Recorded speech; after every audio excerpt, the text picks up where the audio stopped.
Hello students.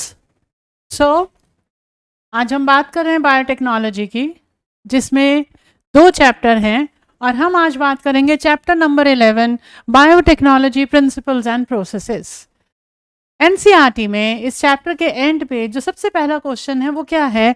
The first question says can you list 10 recombinant proteins which are used in medical practice।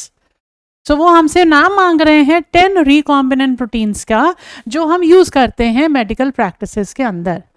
सो चलिए इसके answer देखते हैं क्या है। But before we start the answer, let's understand the concept. ये chapter, ये जो question है, ये किस कॉन्सेप्ट पे बेस्ड है? यहाँ पे ये हमसे क्या मांग रहे हैं? हमसे मांग रहे हैं नाम 10 रिकॉम्बिनेंट प्रोटीन्स का। अब ये रिकॉम्बिनेंट प्रोटीन्स हैं क्या?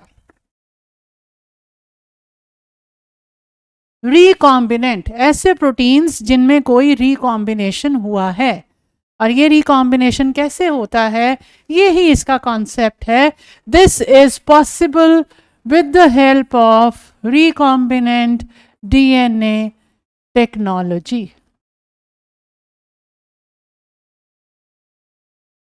ये रिकॉम्बिनेंट डीएनए टेक्नोलॉजी क्या है? ये है मॉडर्न बायोटेक्नोलॉजी। आप जानते हैं कि बायोटेक्नोलॉजी 2 तरह की है, ट्रेडिशनल एंड मॉडर्न। ट्रेडिशनल जो हमने कर्ड सेटिंग में या डोसा या इडली का बैटर बनाने में घरों में देखी है, ये है modern biotechnology. Recombinant DNA technology, once again क्या टर्म आ गई? Recombinant DNA. क्या है ये रिकॉम्बिनेंट डीएनए? और आपने पढ़ा होगा इस चैप्टर में, हमने इसको एक और नाम भी दिया है, जेनेटिक इंजीनियरिंग।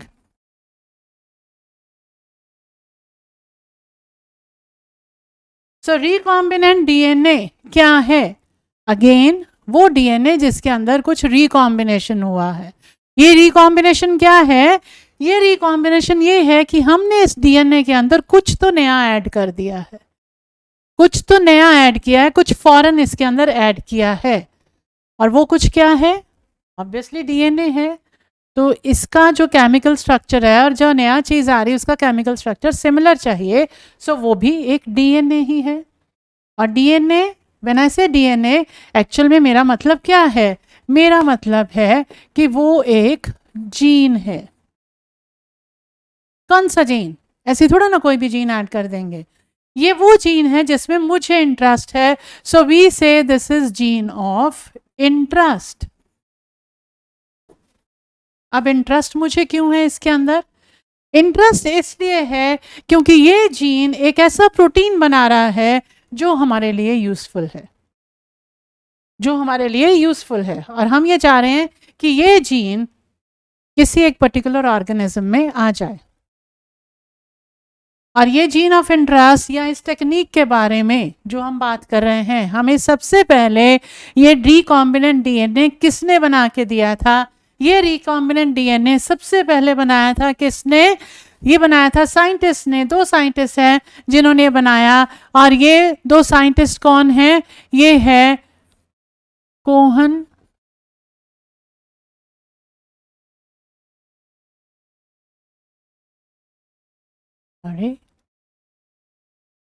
एंड बोयर।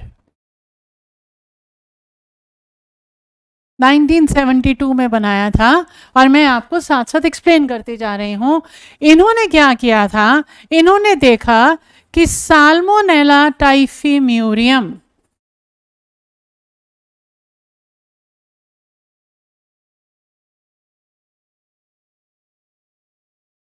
में एक ऐसा जीन है जो उसको क्या प्रोवाइड कर रहा है?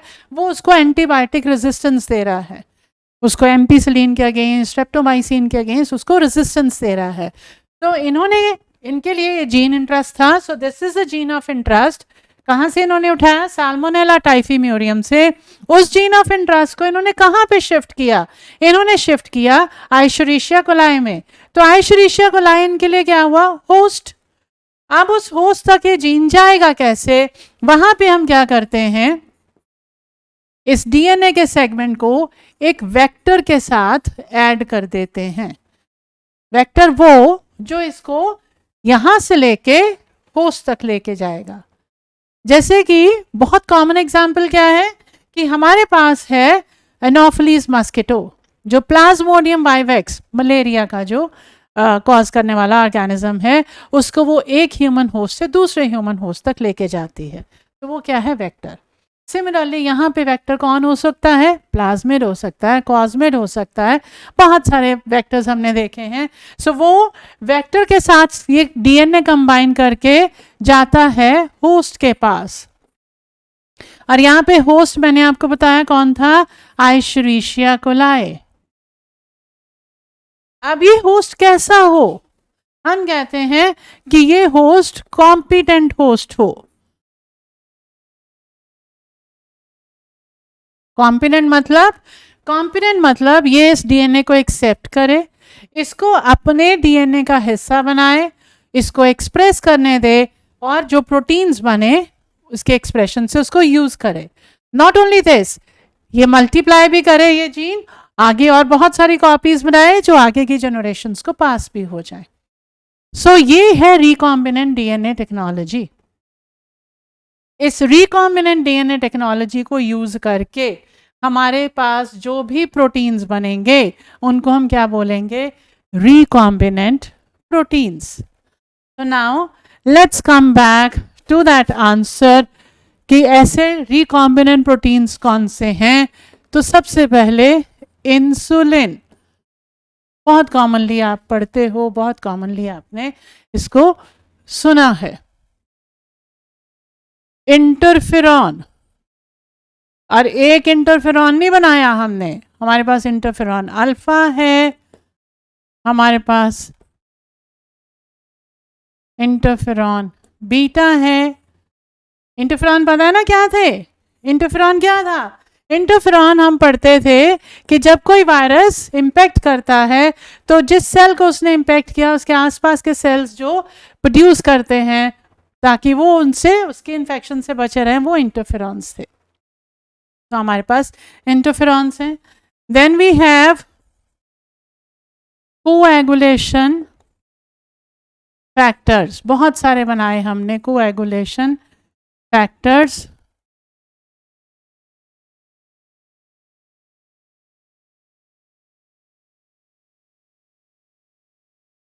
Seven coagulation factor 9, right. उसके अलावा अब ये कोएगुलेशन फैक्टर्स हम यूज कर रहे हैं हीमोफीलिया के अंदर। Then we have antithrombin, ये हमारे पास एक और रिकॉम्बिनेंट प्रोटीन है। फिर हमारे पास है human recombinant growth hormone,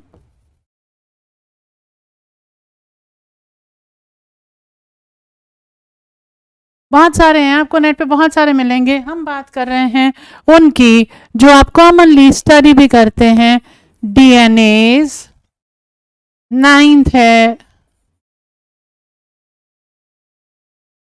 bovine, that is the 9th one which we have. In addition to this we have, यहाँ पे लिख देते हैं,